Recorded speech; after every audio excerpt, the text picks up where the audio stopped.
So, I mean, you had the wherewithal, even though, you know, you're saying you had drug-induced issues, you still had the wherewithal to go in and change your account name and everything.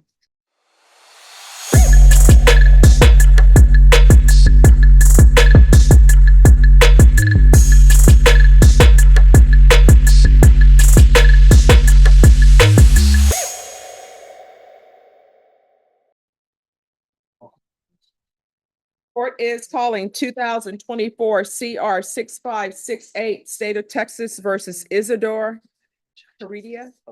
Yeah, I can't do that H. I'm sorry. See, I don't, you know, I know the H is solid in French. I don't know if it's solid in Spanish. I don't know what to do with the H. It's complicated when you say the H is there, but like when you say Heredia, you gotta like kind of like roll the R's. Oh, okay, that's asking a lot. Heredia. I'll try. All right. Could parties announce, please? Suzanne Kramer for Mr. Heredia. And are you Mr. Heredia? Yes, sir. All right, counsel, have you received all of the discovery? I have, Judge. Did you review it with your client? I did. Court will find that the state is in compliance with discovery. Sir, did you review the document entitled Application for Deferred Adjudication with your attorney? Yes, sir. Did you understand it and sign it? Yes, sir. Did you review the true bill of indictment with your attorney? Did you understand it? Counsel, do you waive the reading of the indictment? I do, Judge. State, are you proceeding on the indictment as presented? Any objection? No objection, Judge. Did you review the document entitled Court Admonishments and Defendant's Waivers and Affidavit of Admonitions with your attorney? Yes, sir. Did you understand it and sign it in all the appropriate places? Yes, sir. Did you understand you're charged with aggravated robbery?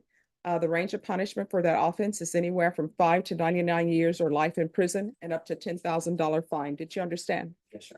If you have a plea with the state, the court does not have to follow your plea. If for any reason the court does not follow your plea and gives you more than you bargained for, the fact that you entered a plea will not be used against you and you will be allowed to withdraw your plea. Did you understand? Yes, sir. Did you understand you have a right to jury trial, a right for you or your attorney to cross-examine and confront any witnesses the state would call and the right to remain silent? Yes. Did you understand by entering this plea, you were giving up those rights? Yes, sir. And did you intend to give up those rights and enter into a plea in this case? Yes, sir. Did you understand if the court were to grant your application for deferred adjudication, if for any reason your deferred adjudication were revoked, the court could find you guilty and sentence you up to life in prison or a $10,000 fine? Yes, sir. Counsel, has your client been able to provide you with any defenses? He has, Judge. Do you believe he has a rational as well as a factual understanding of the charges against him? He does. Do you believe he's currently competent and was legally sane at the time of the offense? I do. Mr. Heredia, has anyone threatened you, coerced you, or placed you in fear to get you to enter this plea? No, Your Honor. Anyone promised you anything other than the plea? No, Your Honor. Are you satisfied with the way you've been represented? Yes, sir. Are you a U.S. citizen? Yes. Court will find that defendant has knowingly and voluntarily waived his right to jury trial. Did you review the plea bargain page with your attorney? Did you understand it? Yes, sir. According to the plea, punishment is to be assessed at a cap of 15 years in the prison. There's an affirmative finding of deadly weapon. The state is opposed to your application for deferred adjudication. Did you understand that to be the plea? Yes, sir. Defense, is that the Yes. plea? State, is that the plea? Yes, sir. Did you review the waiver of appeal paragraph with your attorney? Yes, sir. Did you understand it and sign it in both places? Yes, sir. Did you understand by signing that you're waiving your right to appeal? The only items that can be appealed are written pretrial motions that have been filed, heard, and ruled upon by the court. Did you understand? Yes, sir. Counselor, have there been any such motions? There's not. Then to the offenses charged, how do you plead? Guilty, No not contest. guilty, or no contest? No contest, Your Honor. State any evidence? State officers simple down in all caps. No objection, Judge. All right, state, you may be excused. Did you review the document entitled Waiver and Consent to Stipulation of Testimony and Stipulations with your attorney? Yes, Your Honor. Did you understand it and sign it in all the appropriate places? Yes, Your Honor. Again, did you understand you have a right to jury trial, a right for you or your attorney to cross-examine and confront any witnesses the state would call, and the right to remain silent? Yes, Your Honor. Did you understand that today the state would be presenting evidence in the form of witnesses' statements and police reports? But most importantly, there would be no live testimony. Did you understand? Yes, Your Honor. Court will find that defendant has knowingly and voluntarily waived and consented to stipulation of testimony and stipulations. Court will accept into evidence states exhibits 1 and attachments and review the same. Evidence to find you guilty. The court will defer finding of guilt as you've applied for deferred adjudication. We're going to come back on November 5th. At that time, I'll make a decision on your application for deferred adjudication based upon whatever information that's presented to me. Probation is going to come see you, and they're going to do what's called a PSI. And I'll order a TAP evaluation. Is there any mental health issues needed? None that I think, Judge. All right, so there'll be a PSI and TAP evaluation. All right, thank you. Thank you, Judge. May we be excused? Yes.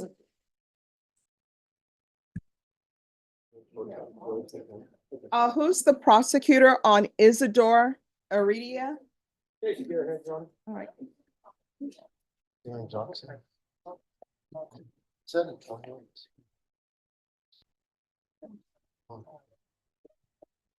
All right, everyone, we're going to go on the record. Court is calling 2024 CR 6568, State of Texas versus Isidore Caridia. Can I have parties announced for the record for the state? Your Honor. Defense. Suzanne Kramer for Mr. Heredia. And are you Mr. Caridia? Yes, Your Honor. All right, we're here for sentencing.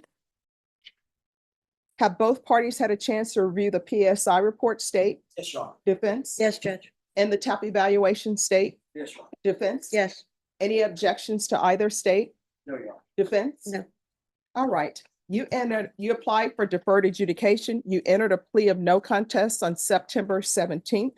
According to your plea bargaining agreement, punishment is to be assessed at a cap of 15 years in the prison. There's an affirmative finding of deadly weapon, and the state is opposed to your application. Are there any witnesses from either side? State? No. Defense? No, Judge. All right, so it's just argument? Yes, Judge. All right, state you're opposed. I'll hear your argument. Yes, Your Honor. Because of the previous record and also the issues. State's house. All right, defense. Yes, Judge. He has been to prison once before. It was back in 2017 for an aggravated deadly weapon, as you can see from the report. One of the good things I saw when I was going through this PSI, which you don't normally see, is that he is very motivated for treatment, full-on safety. If you read the facts of this case, because of his drug and alcohol, primarily drugs, but some alcohol use on this particular day, he really does not remember the offense. His birthday was the next day. That's also the anniversary date of his grandmother's death, who he was very close to. He does live and would live with his grandfather, should you see fit to give him deferred. I know that it's an ask because he's been to prison once before. His misdemeanor history is, he's got, I think, a DWI conviction, and maybe an assault married conviction from a while ago. But you know, if he goes to safety, that's like a good 9-month hit of intensive treatment that I think would serve him much better than going to prison, where he's not, even if he did therapeutic community, it's not going to do him as well. And clearly he needs, he's never really gotten any help from the system. He just went to prison on that ag assault. Looks like he did get deferred initially, but he wasn't really getting any kind of help. And I have talked to him. He has always accepted responsibility for this offense. He never did want a trial. He knew that he did wrong, which I think is shows that we might be able to actually get him the help that he needs so that he can get his life together. He goes to prison again. I'm not so sure he's going to get out, and with any of the help he needs, it's going to be just, I think, setting himself up to fail. Is there anything you would like to let the judge know? You want to raise your right hand? Do you solemnly swear or affirm the testimony you give would be the truth and nothing but the truth, so help you God? Yes, Your Honor. All right, you can lower your hand, state your name for the record. Isidore Caridia. All right, what would you like to say? I mean, I know I messed up, Your Honor. I understand that, but I mean, I already been to prison. I feel like if I go back, that's really just not gonna do anything but help me. It's just really gonna send me in a spiral. I mean, when I was on probation, I never got any help that I needed. I always wanted help. I struggled with doing drugs. When I lost my grandmother on my birthday, that kind of hurt. And then soon after, I lost my little brother who I initially grew up with. So it kind of sent me in a spiral. And then in prison time, I lost my son to CPS because my the mother of my child was on drugs and didn't really want to try to get my son back. So that really hurt him. And the only support that I have is my mother, my father, and a good friend. He's still by my side no matter what. He's just encouraging me every day to do good and wants to see me do good. But I never had any type of help. I would really appreciate if I can get any type of help. So you're telling me when you were on deferred adjudication, they didn't give you any help? Because according to what I'm reading from the criminal history, you were on deferred adjudication for aggravated assault with a deadly weapon. There was a motion to revoke file. Now, I'm making assumptions. Usually when there's a motion to revoke that's filed, that means that they're alleging that you violated some conditions. And whatever condition you violate, they are supposed to address that if they're continuing you, address that. For example, if there's a drug issue, then they'll address it by giving you drug rehab. If there is an anger issue, they'll address it by giving you a class on anger management. So you're telling me none of that was done? No, I was on class doing BIP bad intervention program class, Mhm. and for them alternating my days of class, which kind of gave me a revoke. So you're saying they gave you BIP? Yeah. So this aggravated assault with a deadly weapon, that was against a relative or a family member? All right, and then you had the possession less than 28 grams. You were given deferred adjudication for that. And you were revoked. So you're telling me in all the time that you were on probation in those two instances, nobody offered you any help? On the bad, and when I was on probation for the 6 years, they were supposed to send me to ISF, but due to COVID, they never sent me to none of those. Okay. And just as an aside, Judge, he's only, I think, Oh, well, I'm sorry, just 1 second. Do you have any questions for him? No. State, do you have any questions? All right. So, he's 28 now. So when all of these other offenses were happening, looks like it to be about 8 to 10 years ago, he was very young. And it really didn't have any, probably the emotional or the brain development to really have taken advantage of whatever he might have been able to take advantage of. But he's older now, much more mature, looking at 30. And I think he would take this seriously. Of course, if you so chose to give him deferred and he goes to safety and he doesn't comply with their rules, back he comes and you can obviously send him to prison then, but I would like to see if maybe we could give him that chance. all right, so here's my question. My understanding, your attorney is saying that you were going through some things. So according to the facts of this case, you're offering to buy an item for someone, is that correct? I don't recall, but if it says yes. No, I mean, it's saying that somebody set up to buy an item. I don't know if this was on OfferUp or whatever it was on, but the person arrives to sell his item and then a weapon is pulled on them. It was agreed that the purchase price would be $500. And then you pretended to reach in your pocket for money to pay. And then instead you pulled out a knife and pressed it to the victim's ribs and told the victim you were going to steal the phone. And then you had the wherewithal to change, I guess, I'm from the 70s where you had CBs and stuff. So you change your handle from what it previously was to the P word. So, I mean, you had the wherewithal, even though, you're saying you had drug-induced issues, you still had the wherewithal to go in and change your account name and everything. And you had the wherewithal to reach out to someone to make a plan to buy an item from them and then set up a place to meet. But you're saying all of this was in a drug-induced haze? Yes, sir. Do you see how that sounds? I see how it sounds. Well, at the time I was doing Xanax, and Xanax, when I do them, it was causing blackouts in and out. So I really don't remember. And then see the thing for you not to remember, because you're telling me you're not remembering. Obviously something happened that made you remember because you went in to change your name, your handle from where this person, from where you had previously reached out to this person. And Judge, of course, I'm not a psychologist, Yeah. obviously by any stretch. But I mean, you know, over all of the years, I think while there, if he's in a drug induced and he can't remember anything later, I don't think that necessarily means that at the time he wasn't able to function and, obviously do what he did. He Mhm. just doesn't recall it later once the drugs and the alcohol were on. Okay, all right, thanks for explaining that. I appreciate that. All right. I just don't think you're appropriate candidate for deferred adjudication. So I'm not going to grant your application. I'm going to find you guilty.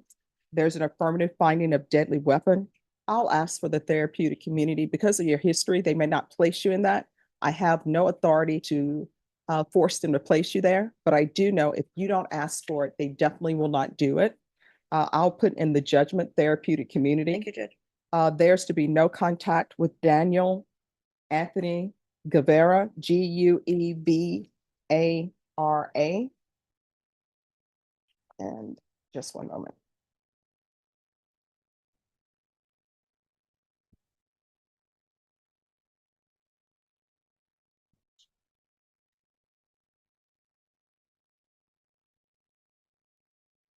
All right, now let's speak to time. According to the plea bargain agreement, it's cap of 15. States you're asking for 15. All right, defense. Well, of course, Judge, I'm going to be asking for less than that.